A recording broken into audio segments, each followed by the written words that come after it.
Olá, meus irmãos, tudo bem com vocês? Eu sou o Wagner Olmos, você está aqui no canal Remanescente. Esse é mais um episódio aí tratando um pouco de conversão. Hoje eu estou trazendo uma pessoa muito querida aqui, uma pessoa que tem uma carga no evangelho gigante, enorme, e ele trabalha uma parte que eu acho importante, as pessoas não dão valor, né? A gente precisa valorizar a parte apologética também. Eu vou deixar que ele explique, eu trouxe ele exatamente para explicar um pouco sobre isso. A gente vai sim tratar aqui de conversão, vai contar um pouco da história dele, mas a gente vai tratar quão importante é nós estarmos ligados aí na apologética e entender as diferenças, por que existem diferenças teológicas e doutrinárias, né? E por que é importante a gente entender o que a palavra nos apresenta como verdade absoluta. Eu vou trazer essa pessoa aqui, que é um pastor, é o pastor João Flávio Martinez. Ele vai entrar com a gente aqui agora. Aí, pastor João Flávio, tudo bem, pastor? Olá, meu irmão, tudo bem? Graças a Deus. É um prazer estar cooperando aqui com o seu canal, porque Amém. nós sabemos que precisamos fazer pela verdade o que as seitas fazem pela mentira. É verdade, isso é verdade. Então, eu estava tratando com o pessoal aqui, pastor, a respeito da importância da apologética. Sabe por quê? Tá, esse quadro aqui ele fala de conversão, mas você entende que faz parte, é todo um processo, né? Por que eu Sim? digo? Porque muitas vezes, quando a gente parece que está trabalhando esse ponto apologético, as pessoas não têm um olhar assim muito positivo em cima e eles te enxergam assim com o olhar, poxa vida, para que parece que está batendo em cima de uma religião? Só que eu tenho um entendimento para junto de mim que muitas pessoas não têm a mesma disposição ou talvez a mesmo raciocínio de correr atrás, de enxergar algumas verdades. E muitas vezes esse papel apologético ele é um papel fundamental para um despertamento de uma pessoa sincera. Então, eu acredito que tem essa importância. E hoje eu vejo no canal do pastor essa importância, né?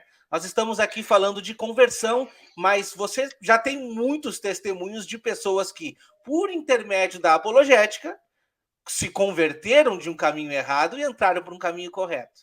Mas hoje eu não Eu estou aqui para estava. falar de mim. Hoje eu estou aqui para trazer o pastor João Flávio. Pode se apresentar aqui, conversar com o pessoal? Não, é que você estava falando, eu até queria mostrar o meu celular, mas eu esqueci que eu estou usando o celular para gravar aqui. A gente é tão leigo de tecnologia, né? Mas assim, no meu celular, para você ter uma ideia, entre você e outros, eu devo ter, isso assim, nos últimos 3 anos que eu comecei a fazer isso, eu devo ter pelo menos uns 400 ex-adventistas.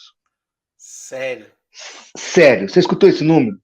Eu Pelo escutei. menos uns 400 ex-adventistas. Eu pego assim meu telefone, coloco ex-adventista, aparece lá meu zap, é quase que infinito, vai passando assim.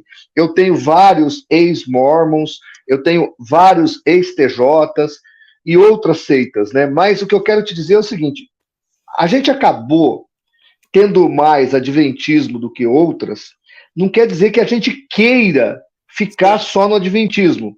Por exemplo, a minha expertise na área da apologética é o islamismo. Eu Olha sou só. pós-graduado em cultura teológica e na minha pós-graduação eu trabalhei a misoginia alcorânica. Então eu falo da mulher no Islã. Isso aí é uma coisa que eu foco muito. Tanto é verdade que depois, se você quiser perguntar mais sobre esse assunto, eu estou indo para o STF, viu? Eu não sou o Zanin, mas eu estou chegando. Olha só. Eu tenho um processo aí que fizeram contra mim, depois, se você quiser perguntar. Mas voltando aqui para não perder a linha de raciocínio. Então, assim, nós acabamos focando mais nos adventistas porque eles são mais aguerridos, eles querem dar respostas, ele quer dar réplica, tréplica, e aí a gente também não vai deixar por menos. E acontece da gente acabar focando mais no adventismo por causa deles mesmos. Uhum. Então eles peitam e a gente não foge do enfrentamento, né? E acabou, hoje o CACP, só para você ter uma ideia, deve ter dentro do site aproximadamente 1.500 estudos só sobre adventismo. Olha, Wagner, é um número muito relevante. 1.500 estudos. Dos 2.500 vídeos que tem no canal, no CACP Vídeos, pelo menos mais 1.000 vídeos, quase isso. Não vou deixar o número exato não, mas aproximadamente 1.000 também focado no adventismo. Tá? Então, tudo isso é uma contra-reação à reação deles. Pastor, deixa eu te interromper rapidinho. Eu fiz uma participação aí no seu canal, dando meu testemunho, e aproveitando essa métrica aí, eu queria te perguntar aproximadamente quantos testemunhos tem no seu canal, por exemplo? Eu nunca fiz uma análise de vídeos, nós temos vários testemunhos. Tem o seu, tem do Gleison, eu quero ver se eu coloco também agora do Rodrigo, e tem vários testemunhos lá, de ex-mormons, de ex-testemunho de Jeová, tem vários, eu preciso dar uma olhada, eu nunca fiz essa análise, é a primeira vez que alguém me pergunta desse assunto. Prometo que vou dar uma olhada lá no menu que temos lá dos vídeos, até uma boa ideia, porque eu criei algumas playlists do canal, e eu vou aproveitar a sua ideia e vou colocar uma playlist de testemunhos. Amém. De várias seitas, de qualquer seitas. Né? Mas eu vou analisar isso aí, eu nunca vi. Mas eu acho que com certeza deve ser mais de 100 vídeos. Com certeza. Amém. Só de testemunhos de membros de outras organizações. Inclusive, uma das coisas que me fez se aproximar da apologética, e a apologética na minha vida, ela é desde muito cedo, é porque no início da minha conversão, eu quase virei mórmon. Então, por causa dessa cilada que eu quase caí, desde a minha conversão, eu comecei a estudar sobre seitas e heresias. E aqui estamos nós hoje, pela graça de Deus, com o canal do cacp.app.br, que é o nosso site, para você ter uma ideia, tá? Eu gosto de falar esses números para os irmãos, os espectadores que estão nos assistindo, entender o nosso trabalho. O nosso canal hoje, ele tem 15 mil ou mais, ou 16. Eu não sei agora se é 15, não sei se é 15 ou 16, mas entre 15 e 16 mil artigos. Artigos.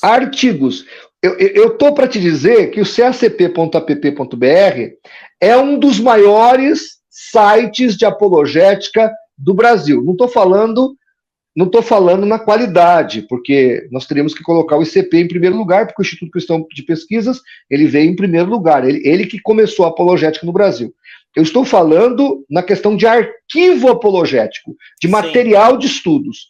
Então, o nosso canal hoje é praticamente uma enciclopédia apologética online com mais de 15 mil artigos. Fora o CACP Vídeos, que tem mais de 2.500 vídeos no canal. Aproveitando aqui, já está passando aqui embaixo, né? Se inscreve aqui, o pessoal que está vendo, que está assistindo esse vídeo, se inscreve no canal Remanescente e no canal CACP. Vai ficar rolando aqui embaixo, inclusive lá assistir.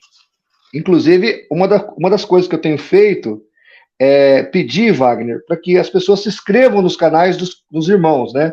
Sim. Eu já pedi e peço para o pessoal se inscrever também no seu canal, o pessoal do CACP, no canal do Rodrigo Custódio, do Gleison Perso e de outros, né? Uhum. Eu tenho colocado lá no meu canal, tentado fomentar que os nossos inscritos se inscrevam também nos outros canais que vai agregar conhecimento a eles. Vai agregar conhecimento. E diz uma coisa, eu andei assistindo no seu canal, assisto muitos vídeos, mas assisti uns vídeos antigos e eu vi que a sua caminhada é longa. A sua carga doutrinária, ela vem de qual raiz, de qual religião, da onde que você, por exemplo, começou ali a sua caminhada cristã, até esse despertamento de entender a profundidade da Bíblia e tentar resgatar a verdade, né? Bom, eu nunca fui de seita, oficialmente falando, eu nunca pertenci a uma seita. Eu apenas estive quase mórmon, mas antes de eu me converter, quando a missionária mórmon falou que os judeus descobriram as Américas, eu caí fora do mormonismo, porque eu sempre fui muito, muito crítico. Sim. Eu sou filho de pais desviados, então eu cresci num ambiente muito insalubre, esse é o termo, muito cheio de mágoa, de aversão à fé, porque se você está numa casa de gente desviada, você está numa casa de gente magoada, ofendida, aquela coisa que carrega o desviado. Então, eu nasci e me desenvolvi na minha adolescência dentro de uma casa que não se cria em Deus e que tinha até uma certa aversão à fé cristã. Uhum. Tanto que na escola, no segundo grau, quando eu fui me converter, eu me declarava ateu, ou cético, ou agnóstico, porque eu não gostava de me identificar como religioso, ou como crente de alguma espécie, tá? Mas nesse processo todo, dos 17 para os 18 anos, eu acabei me convertendo numa pequena igreja evangélica. E dali para frente, foi natural a apologética. Por quê? Assim que eu cheguei na igreja, eu até conto essa história porque é muito interessante. É uma igreja musical. Minha família ainda está nessa igreja, é uma boa igreja, inclusive, mas lá todo mundo ou canta ou toca. Uhum. E eu cheguei ali e tentei cantar. O maestro regia o coral, né, com a batuta dele ali, e a hora que ele fazia assim, para erguer a voz, que ele pedia para o coral se impostar vocalmente, e eu erguia a minha voz, ele fazia assim desesperadamente para mim, para eu abaixar minha voz, porque eu acabava com o ensaio do coral. Aí eu falei, bom, então eu vou tentar tocar algum instrumento. Aí meu tio falou, não, eu vou te dar um trompete. Tá aqui o Bona, a hora que você estiver na lição número 40 do Bona, bate as lições, o tio vai te ensinar. Meu tio era professor de música, é professor de música. Ele falou, na lição 40 eu te dou o trompete. Peguei o Bona, dó, dó, dó, ré, mi, mi, fá, fá, fá. Cheguei na lição número 15. Falei, não, isso aqui não é pra mim, não. Chamei meu tio, falei, ó, tio, desculpa, não vou querer o trompete mais, tá aqui o Bona de volta, eu não vou ser músico, não tenho vocação. Aí o que sobrava para mim? Tinha nada, os irmãos lá ou cantavam ou tocavam, e eu não servia nem para uma coisa nem para outra. Aí eu percebi que a igreja não tinha nenhum trabalho evangelístico. Conversei com o pastor, perguntei se eu podia chamar os jovens para ir para a rua evangelizar. Aí ele falou, se você conseguir, eu mesmo comprei os folhetos, mandei fazer um carimbo, carimbei os folhetos, e numa tarde de domingo, quando eu chamei, veio quase 20 jovens da igreja me ajudar. Só. O negócio ficou tão bom que tinha 30, 40 jovens todo domingo à tarde evangelizando. Aí o pastor mandou a gente fazer uns cursos, a gente se aprimorou. E lá na rua, Wagner, quem que a gente encontra? O ateu, o espírita, o católico, o adventista, a TJ, o mormo e etc.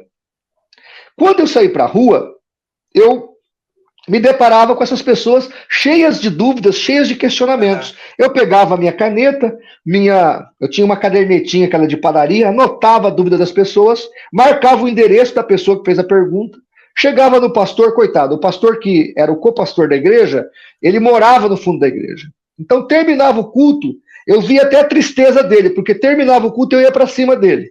Sentava com ele na beirada do púlpito ali. Não, pastor, tem umas perguntinhas. Ele ia perguntando, eu ia anotando os versículos. E no outro domingo, à tarde, eu ia na casa da pessoa. Ó, a resposta. A resposta é essa, a resposta é aquela.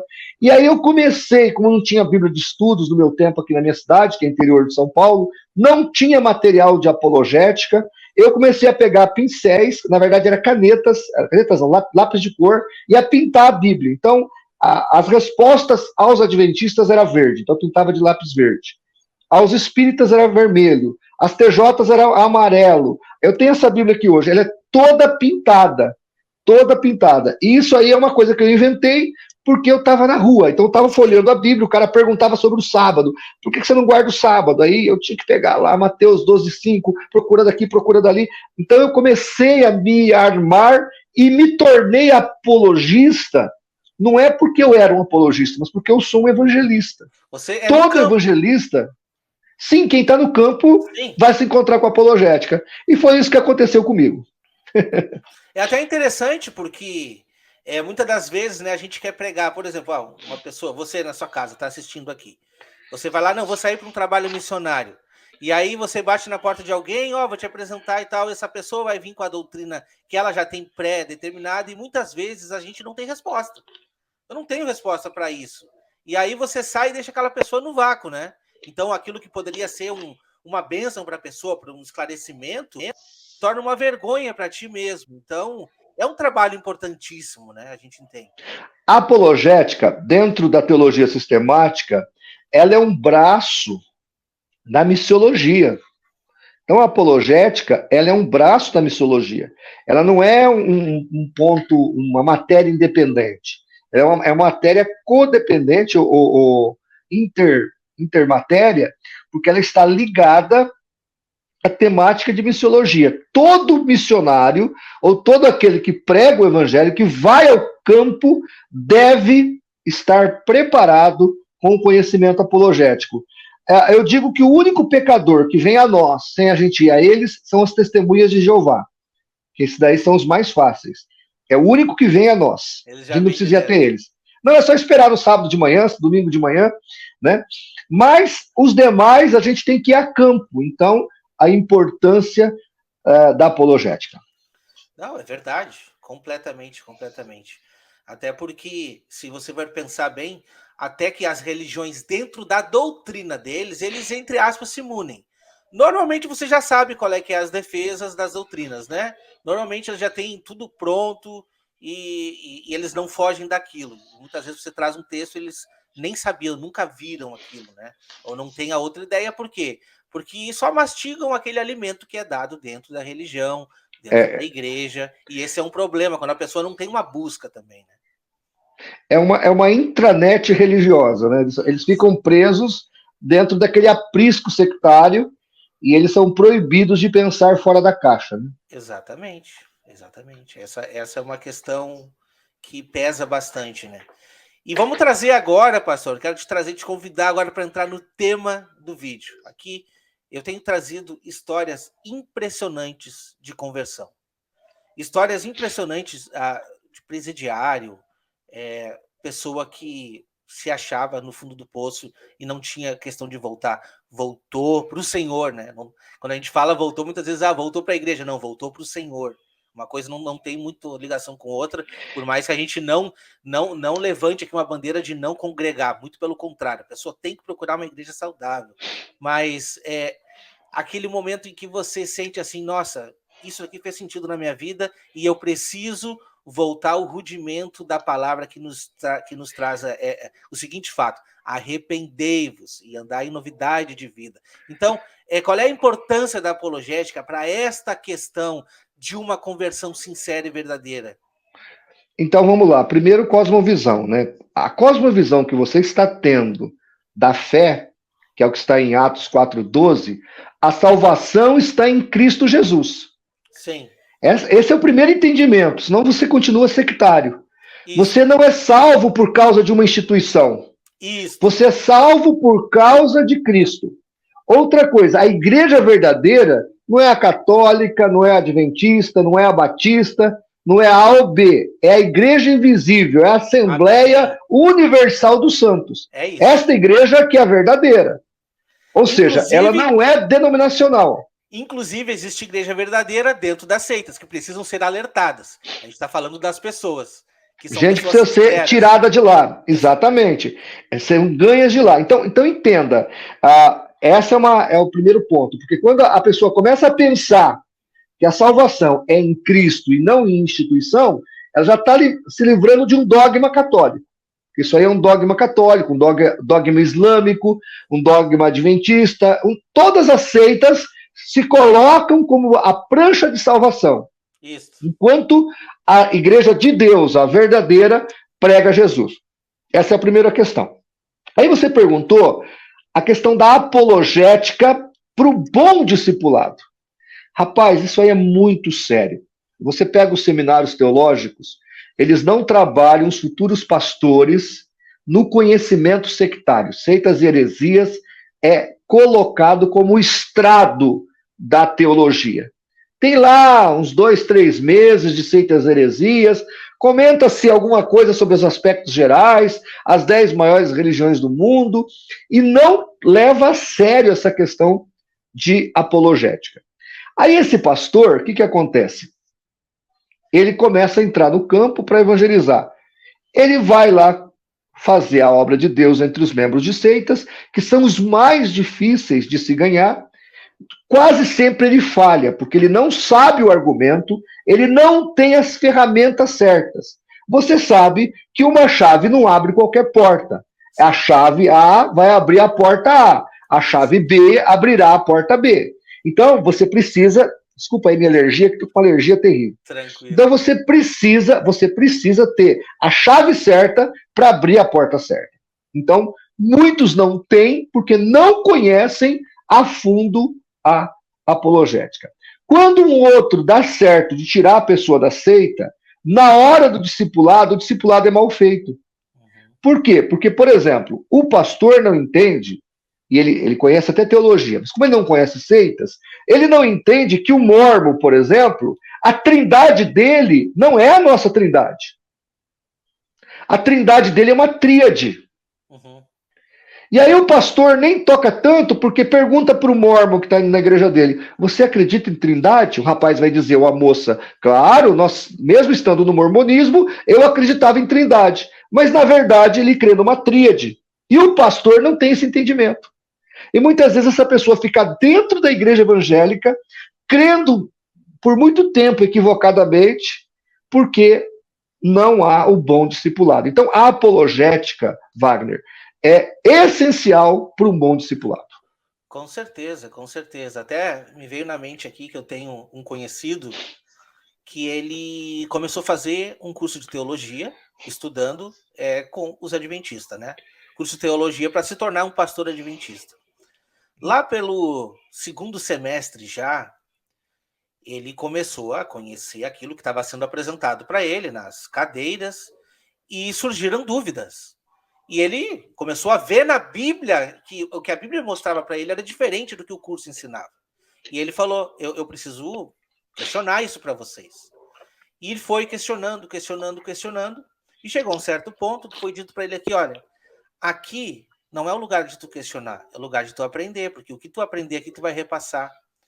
Então, ele se viu naquele momento que ele estava num lugar que, na verdade, não estava para esclarecer ou para deixar os pontos alinhados, e sim para passar adiante todos aqueles dogmas, como se fosse catequizado, entende?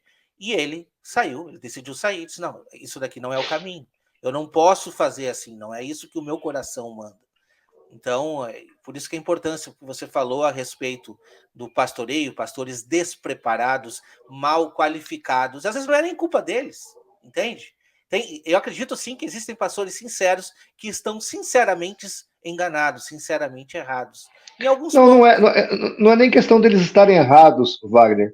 É que eles conhecem até a teologia, mas eles não se preparam em apologética. Vou te dar o nome de um homem que eu duvido que você vai encontrar teologicamente no Brasil um cara mais preparado que ele. Dr. Luiz Saião. Uhum. Luiz Saião é doutor em teologia.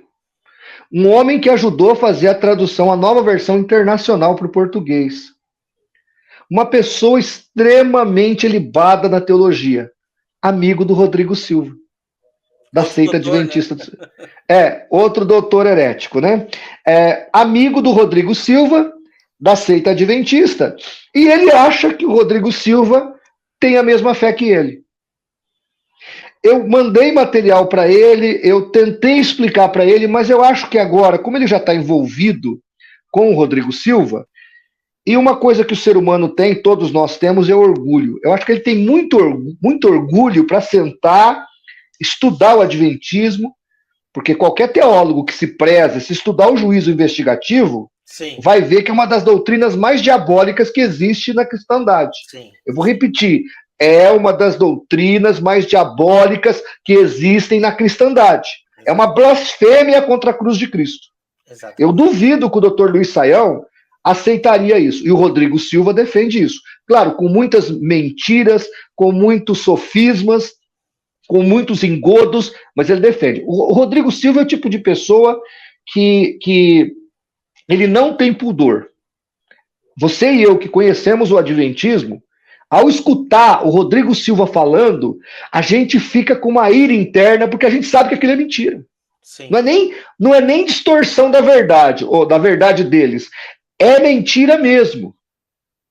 Tá certo? Tanto que se você pegar aí o pessoal do IAGE, que é do Instituto Agrícola de Evangelização lá, que é o pessoal que fez a Bíblia White, a Bíblia de Ellen G. White comentada, não foi nem a casa publicadora, Se você pegar esse pessoal lá, e eu assisto os vídeos deles, Wagner, eles não são fãs do Rodrigo Silva.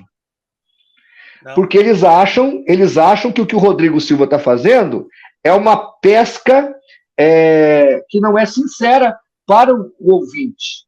Sim. E eu acho que eles estão certos.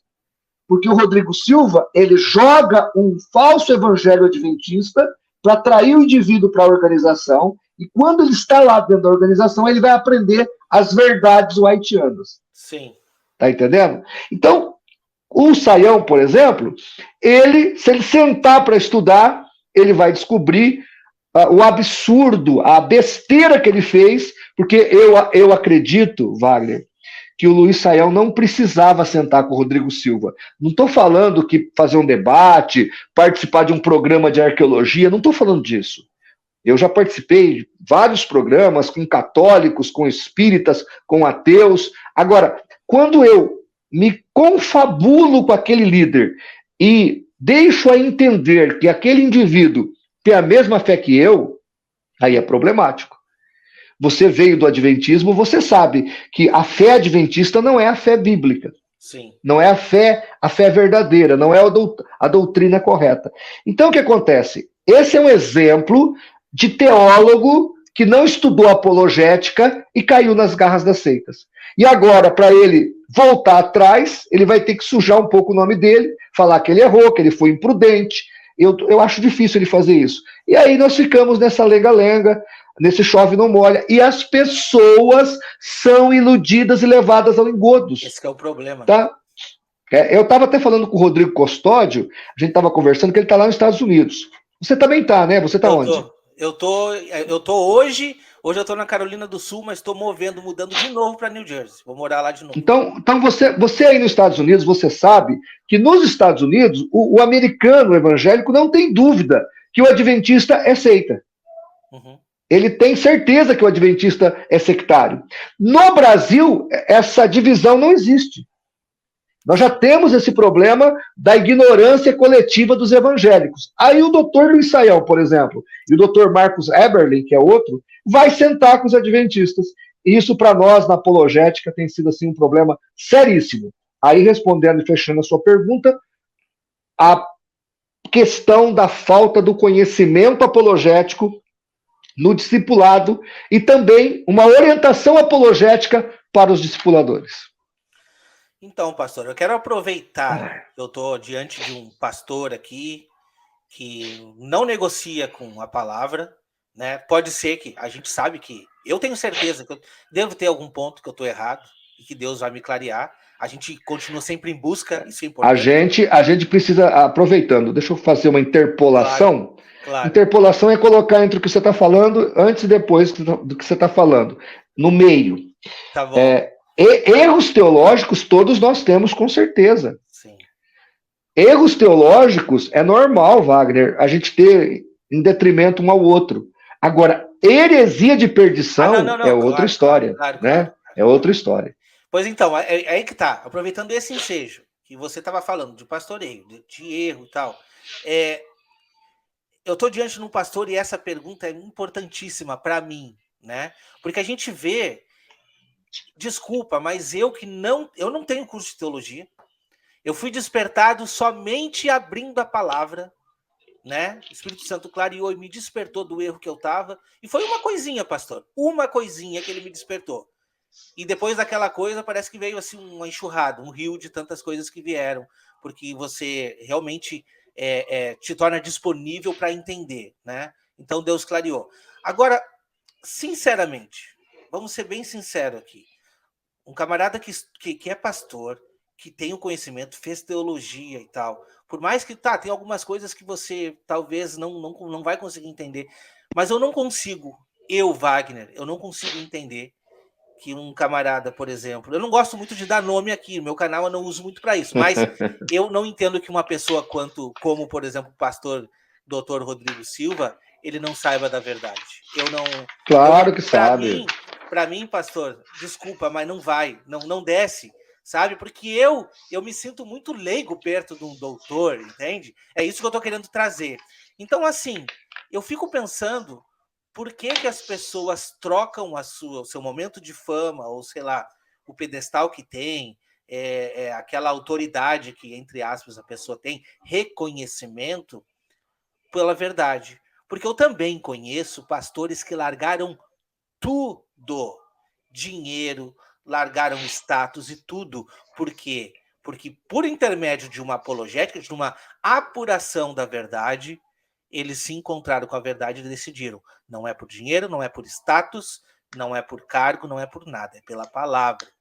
Então, por que que hoje a gente vê nesses meios aí? A gente nem está falando aqui de Universal, de essas igrejas que já está bem escancarado o que eles fazem. Realmente aceita que é um pouco escondidinho, tá ali. Mas como explicar essa questão aí dentre os pastores? Eu tenho várias teorias, né? Mas eu prefiro me resguardar aqui de algumas. O que eu posso te dizer é o seguinte: o Rodrigo Silva hoje, nós estamos tratando desse personagem, né? Ele é uma figura que alguns acham que seja interessante a aproximação. Sim. Então, eu estou tentando justificar aqui o pensamento do Luiz Saião e do Marcos Eberlin, por exemplo. Então, da Ibope, de repente, né, pode ter alguma vantagem tanto para a questão moral do indivíduo, né, crescer moralmente, no sentido de ser conhecido, ser popular, e também da questão financeira, porque, por exemplo, eu sei de alguns pastores aí que estão fazendo viagens para Israel, caravanas, e o Rodrigo Silva está no meio, no pacote. Acho que o Luiz Saião é um exemplo disso. Não estou dizendo que isso está errado do ponto de vista econômico, mas eu entendo que do ponto de vista espiritual, isso aí é você fazer, se colocar num julgo desigual. Você está se colocando num julgo desigual. Outra coisa que eu observei, por exemplo, os debates que teve aí com o Rodrigo Silva, ninguém botou ele na parede. Ninguém falou, não, você está mentindo. O termo é esse. Você está mentindo. Não estou, está mentindo. Está escrito aqui, ó. Está escrito aqui.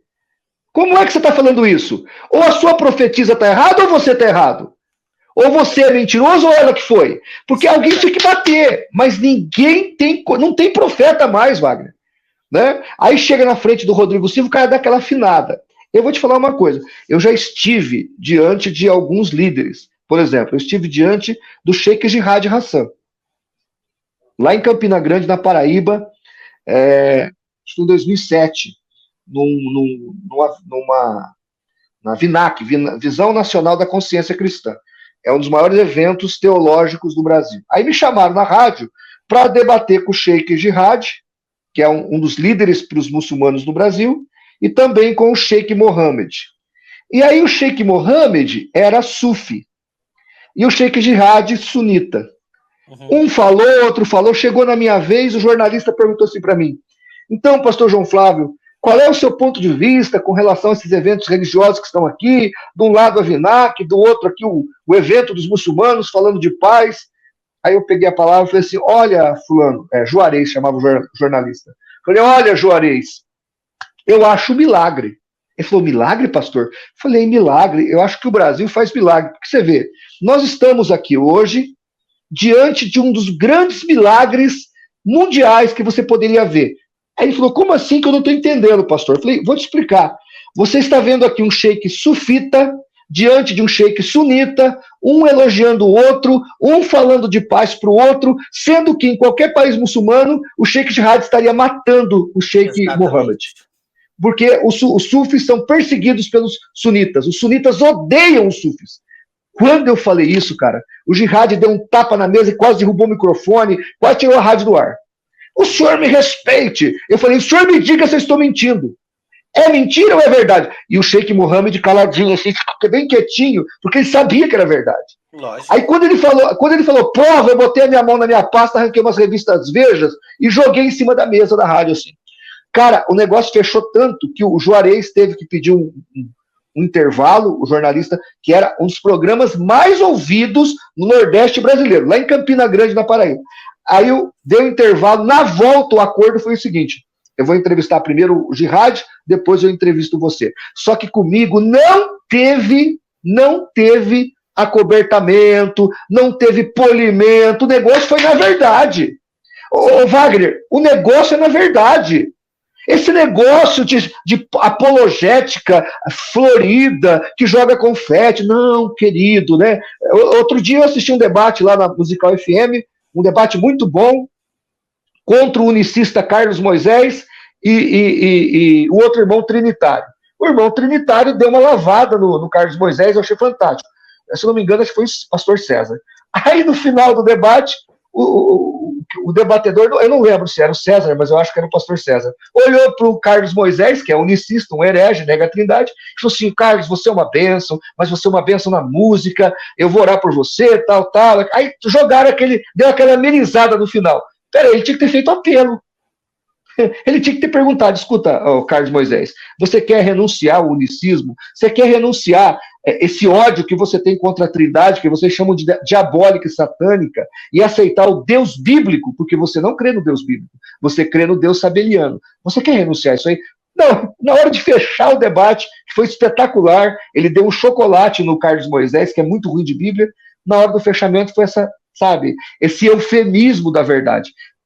Wagner, eu aprendi uma coisa, filho.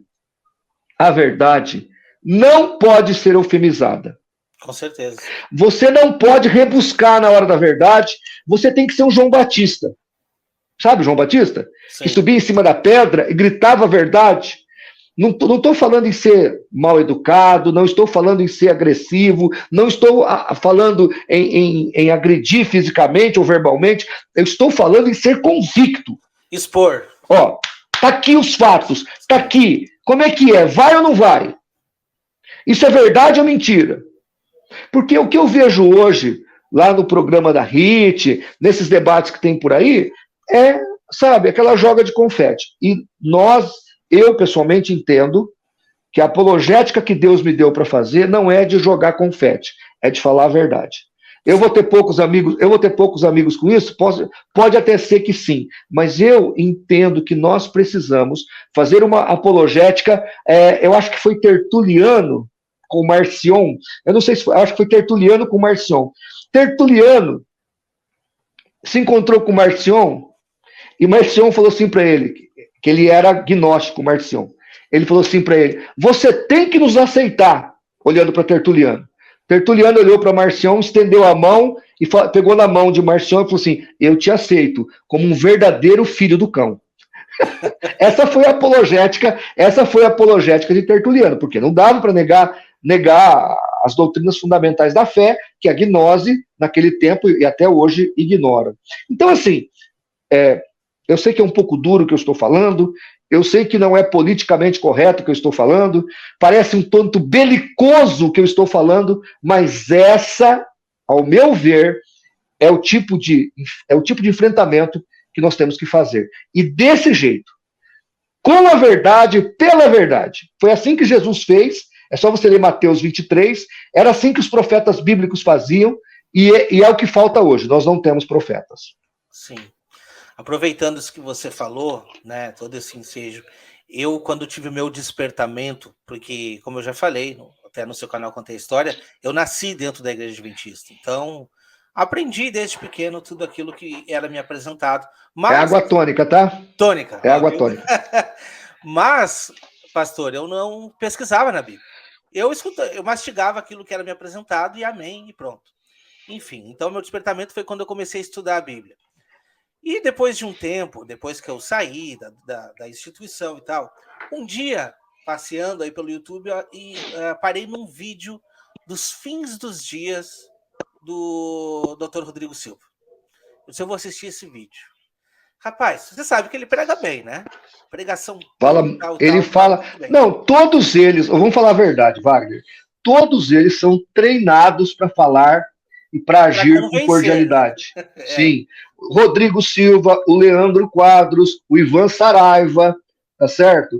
Todos eles, o próprio Adailton, como é o nome dele? O Amarillo.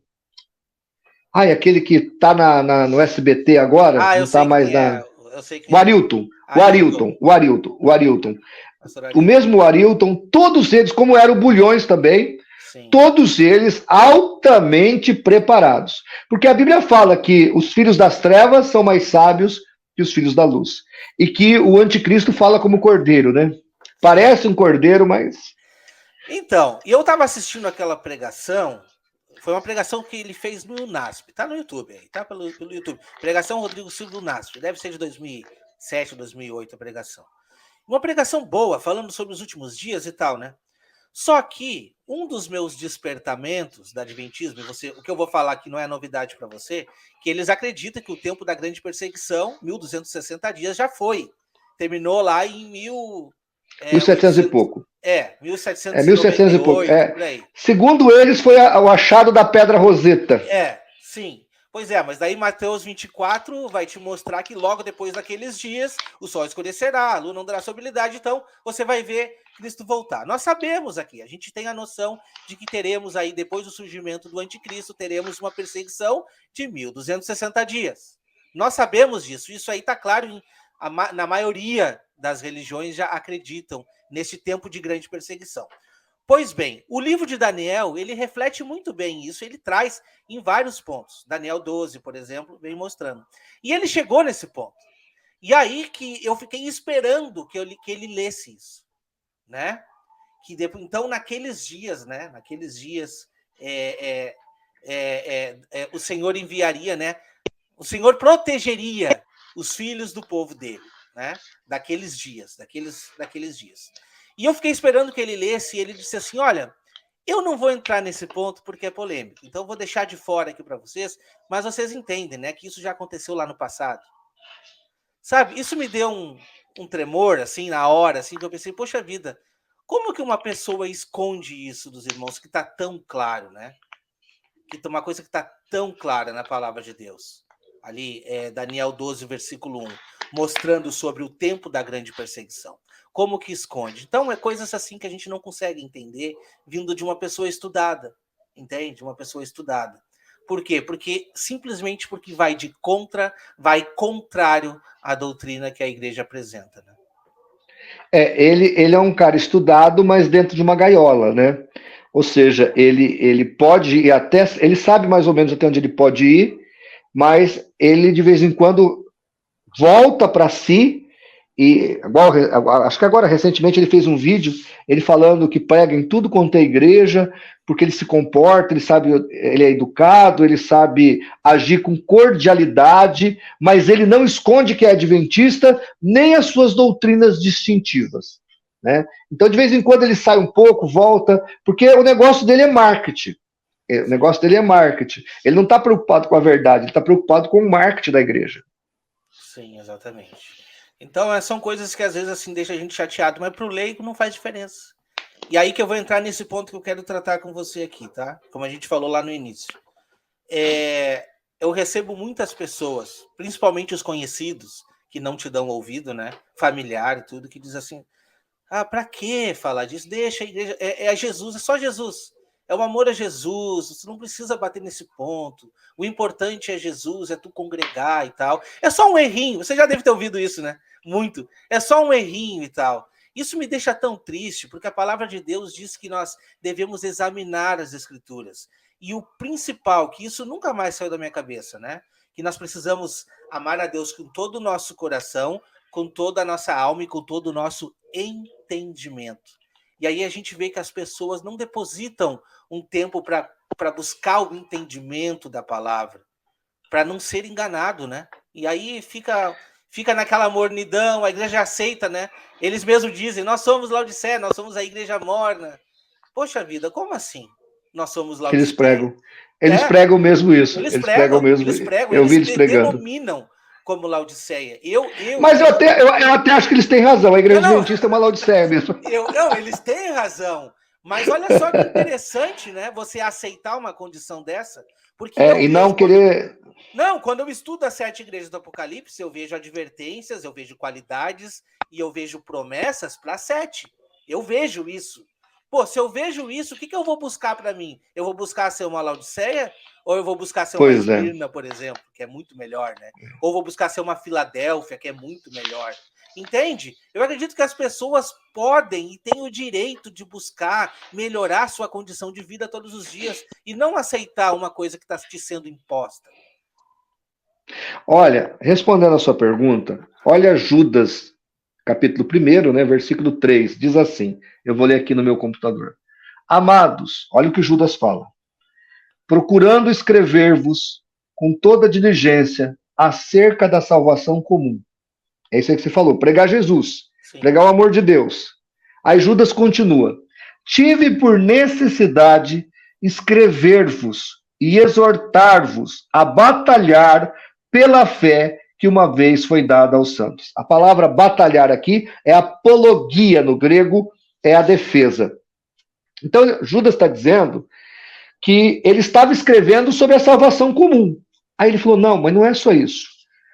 Concomitantemente com a pregação santa do Evangelho, que Jesus ama, que Jesus salva, que Jesus leva para o céu, que Jesus perdoa os pecados, tem que vir paralelamente a essa pregação a exortação e a pregação apologética, a defesa da fé. Eu prego a graça, eu prego o amor, eu prego a misericórdia, mas eu prego o certo, eu combato a heresia, eu corrijo o erro, eu exorto as pessoas, porque esse combo é o combo do evangelho. Graça e apologética. Evangelho e exortação. Isso tem que andar junto.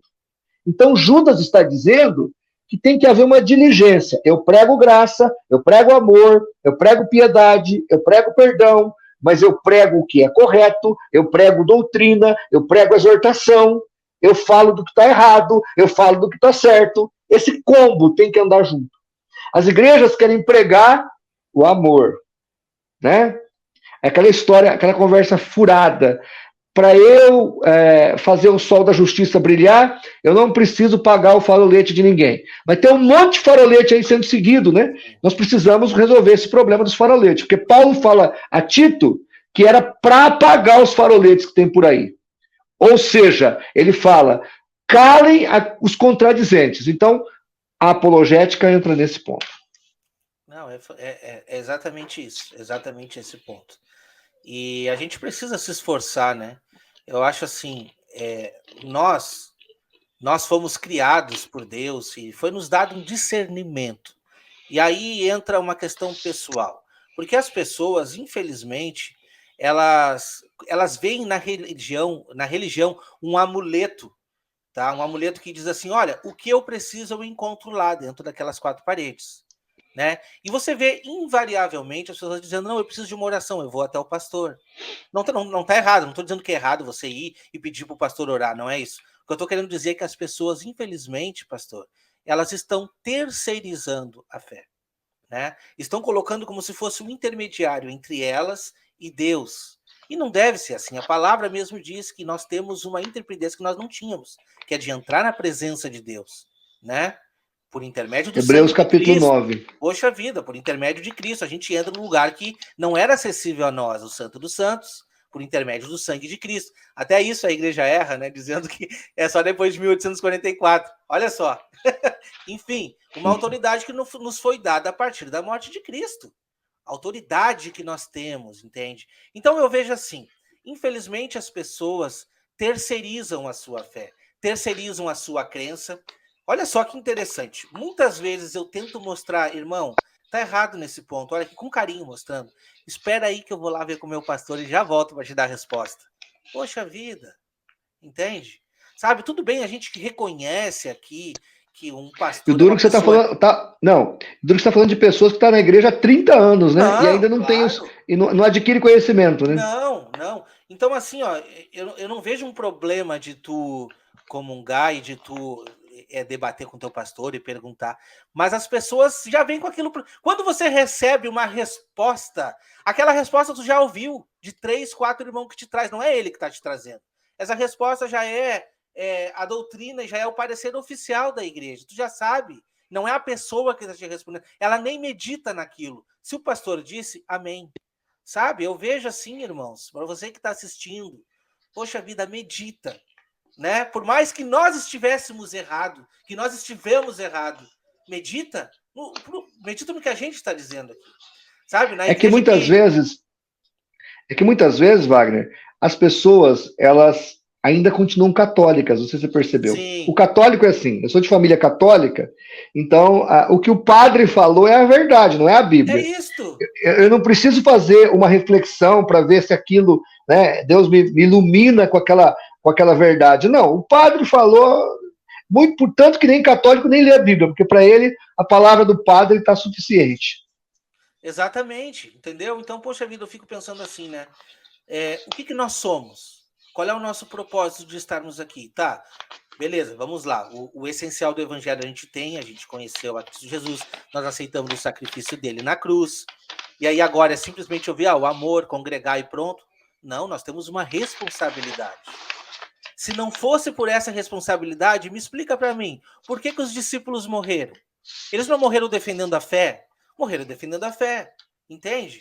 Então é uma questão assim, é uma questão que precisa ser internalizada. Quando a gente fala aqui de apologética, de defesa da fé, é de defesa da palavra de Deus, entende? Ô Do Wagner, autor.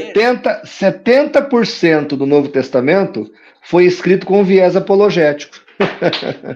70% foi escrito para defender alguma questão doutrinária. Então, olha o nível de relevância que isso tem dentro do contexto da palavra de Deus. Exatamente. Então, é questão da gente meditar. Essa é uma questão para a gente realmente estar inteirado e meditar. Outra coisa que é interessante, é importante e que eu não dava muita atenção, porque o meu despertar foi diferente.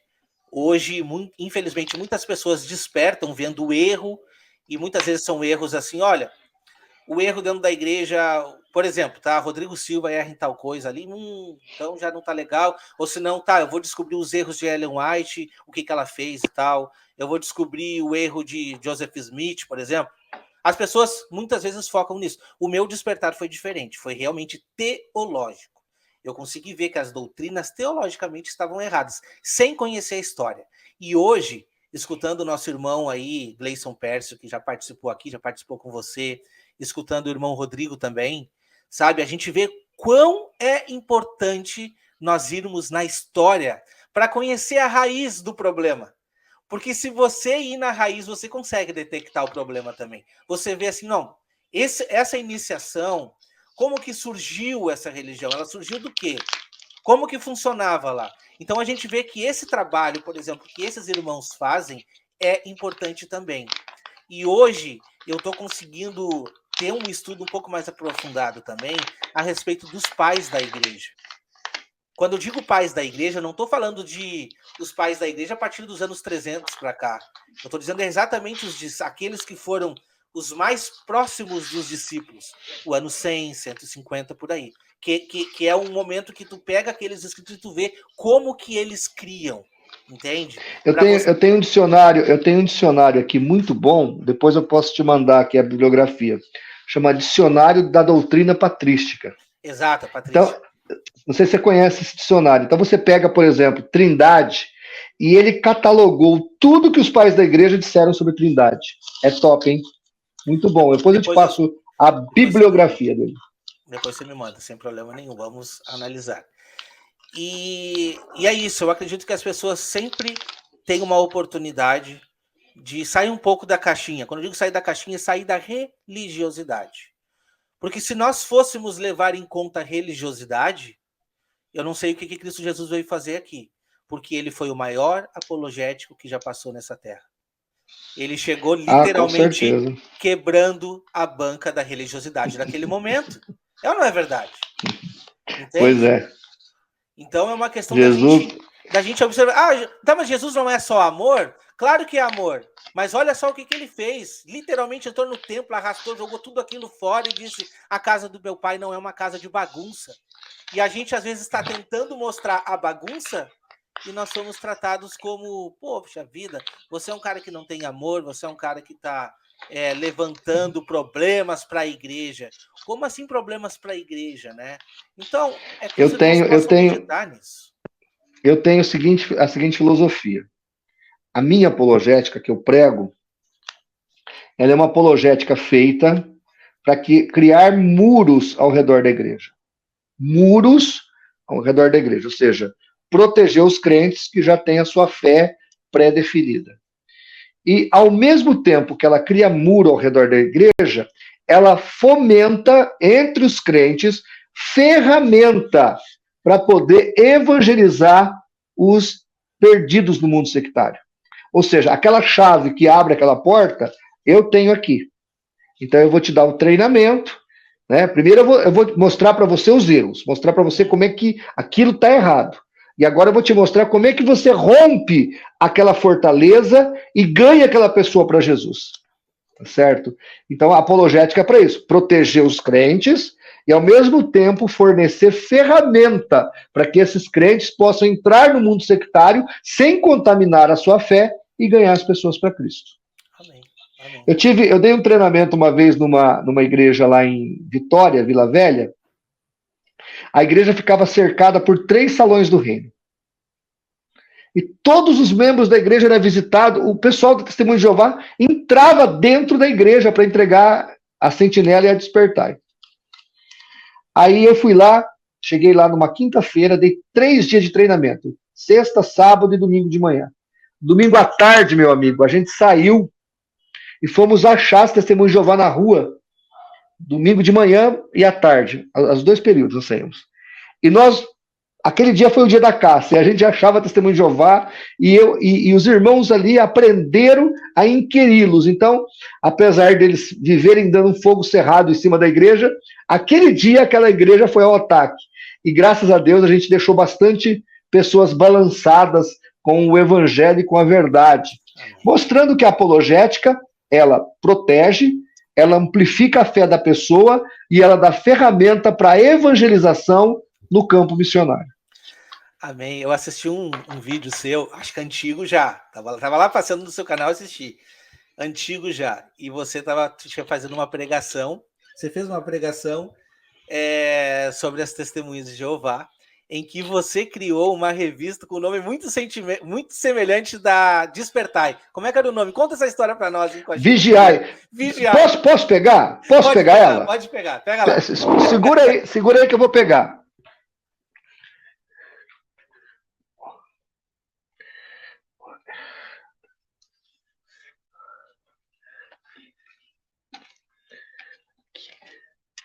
Aqui. Olha aqui. Olha aqui. Conta essa história para nós aí. Essa revista foi um sucesso. Foi um sucesso. Eles têm a Despertai e a Sentinela. Aí eu peguei essa aqui, que é um clone. Eu recebi processo por causa disso aqui, viu? Sério? Cesário Lange mandou uma notificação extrajudicial para recolher a revista, porque era um clone da revista deles e estava confundindo os membros deles. Aí o meu advogado perguntou, escuta, o que é clonado aí e o que é que vocês têm aí a marca do NPI registrado? Porque aqui, nenhum desenho aqui o meu cliente usou de vocês. E a revista, não sei se você consegue ver aí, ó, é distribuição gratuita. Ok. Então, foi arquivado, o processo nem foi para frente. Mas essa revista aqui é uma bênção. E nós distribuímos 20 mil exemplares dessa revista gratuitamente. Tá aí o miolo dela, ó. E essa revista, rapaz, ganhou muita testemunha de Jeová para Jesus. Eles iam te visitar na sua casa, levar deles, você deixava a sua para eles, né? Nós saímos na rua para entregar para eles.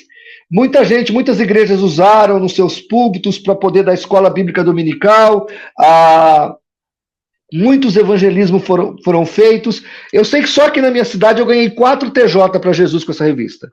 Eu fiz 20 mil exemplares. Na época eu gastei 10 mil reais. Era muito dinheiro. Isso foi em 2012, 2013. E essa revista foi um sucesso, foi uma bênção. E muitas pessoas foram alcançadas, viu? Muitas pessoas. Papel cochê, papel bem feito. Você pode ver que dentro, ó. Tá vendo? É os desenhos da própria organização. Uhum. Tá vendo? Verdade. Foi uma bênção, viu? Verdade. E você vê só, né? Trazendo para os irmãos, eles fazem. As pessoas que entram, eles já entram já saindo ao campo missionário, né? Eles entram lá e já saem para distribuir. Então, você vê, esse trabalho aqui que eu fiz, o próprio Ezequias Soares, que é um dos maiores pesquisadores sobre testemunho de Jeová no Brasil, ele é doutor também, doutorado em ciência da religião, ele falou assim que esse trabalho que eu fiz aqui foi inédito no mundo. Nunca ninguém teve essa ideia. Porque o Testemunho de Jeová ele é proibido de ler outras literaturas. Quando ele viu isso aqui, só por curiosidade, ele pegava. Ele queria ver o que era isso. Eu trocava com ele na rua. Foi um sucesso essa revista, viu? Foi um sucesso. Eu imagino. Eu gostei muito daquela pregação lá que você fez. A história maravilhosa. Pastor, eu acho que a gente conseguiu trocar uma ideia legal. Já deu 1 hora aqui. Deu 1 hora, já tô aqui cansado.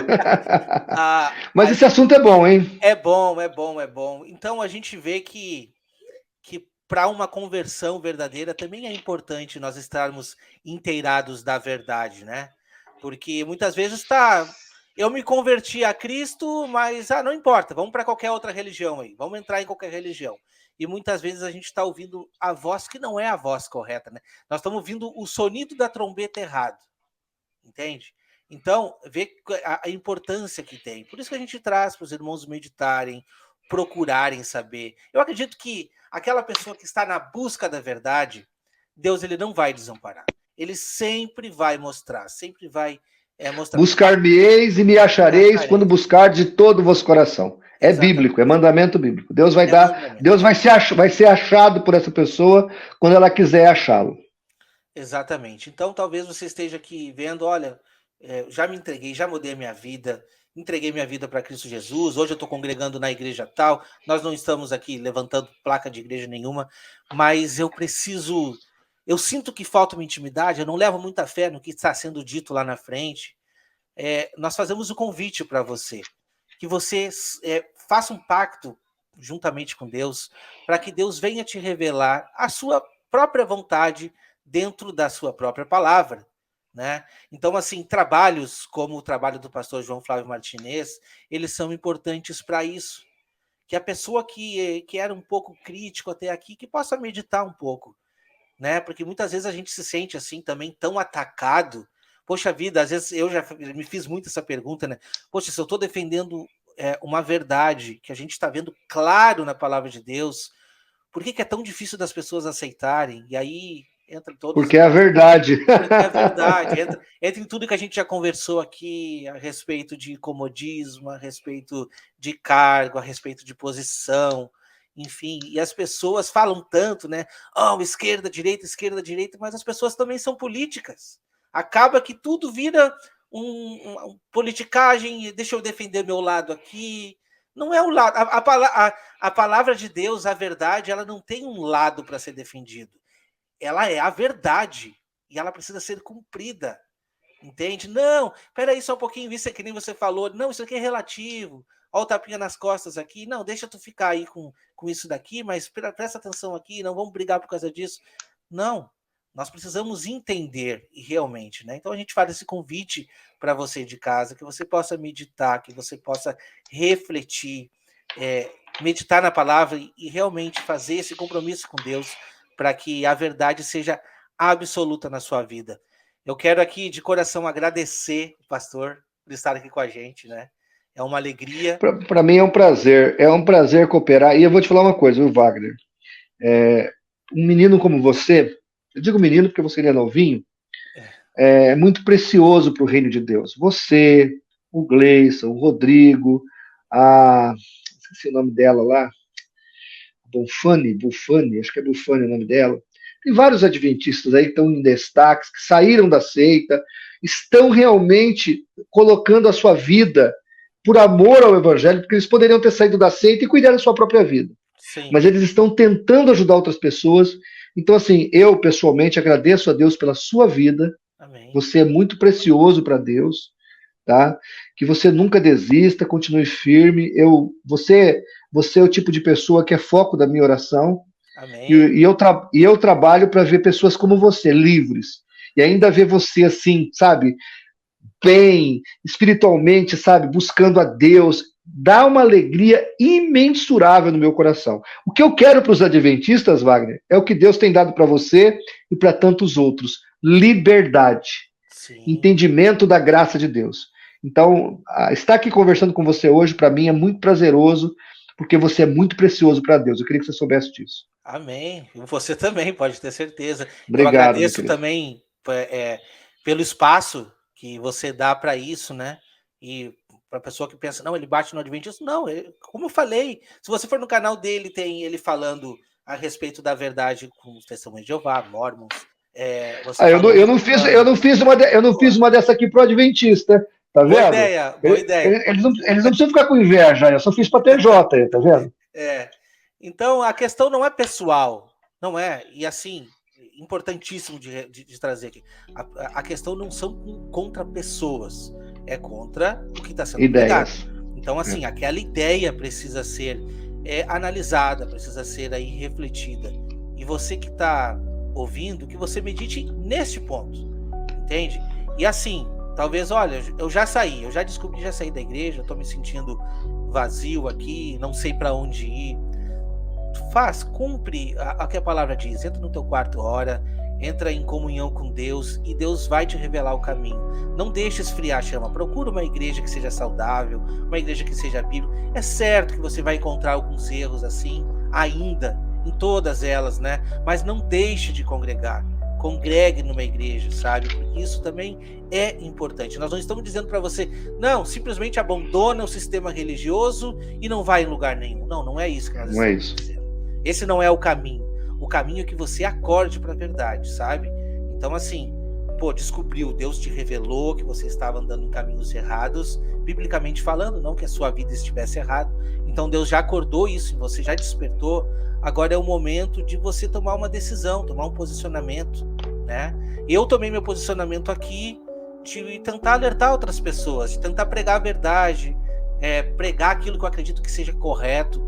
Tem erros, eu já me corrigi muitas vezes, se precisar fazer, faço de novo. Acredito que o pastor também faz, se precisar corrigir, não tá preso a um livro, né? Não tá preso... precisa corrigir, a gente corrige, porque o que importa é a verdade. É uma questão de iluminação, né? Você é iluminado a cada dia pela graça de Deus, pela palavra, e a Bíblia fala, crescei na graça e no conhecimento. Exatamente. E nós estamos sempre num processo de aprendizagem, num processo de melhoria. Tem um pastor amigo meu que eu pergunto para ele, como é que você vai, fulano? Ele sempre diz assim, melhorando, pastor. Aí eu falei, por que está sempre melhorando? Ele falou assim, porque eu preciso melhorar porque eu sou crente. Então esse é o foco da nossa vida, né? Estar sempre melhorando. Então é isso, irmãos. Eu peço que Deus abençoe a você.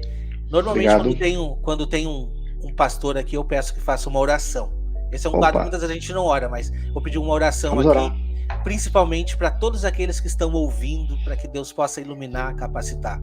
E, por favor, uma oração aqui para mim também, porque eu preciso também. Toda quarta-feira nós oramos por você, viu? Por você, pelo Gleison, pelo Rodrigo. Você está lá no nosso caderno. Já estamos orando. Amém. Mas vamos orar aqui agora, então, me permita. Vamos orar. Senhor, obrigado por esse momento de comunhão aqui com o nosso irmão Wagner. Obrigado pela vida dele. Obrigado pelos ouvintes aqui do canal. Obrigado, Senhor, por esta rica oportunidade. Como nós tratamos nesta noite, meu Deus querido, nós falamos da importância da apologética na vida diária da igreja. Queremos orar pelos crentes para que eles sejam edificados na graça e no conhecimento, que eles possam amadurecer, crescer e a cada dia estarem preparados para combater o bom combate da fé. Oramos também, ó Deus, por aqueles que estão envolvidos com o mundo sectário, que a tua graça possa alcançá-los e libertá-los. Nós entregamos tudo nas tuas santas mãos e pedimos as tuas bênçãos no precioso nome de Jesus, para a tua glória. Amém. Amém. Muito obrigado, meu querido. Deus te abençoe grandemente. Muito obrigado. Os irmãos aqui, não se esqueçam, se inscreva no canal Remanescente, no canal CACP e até o próximo vídeo.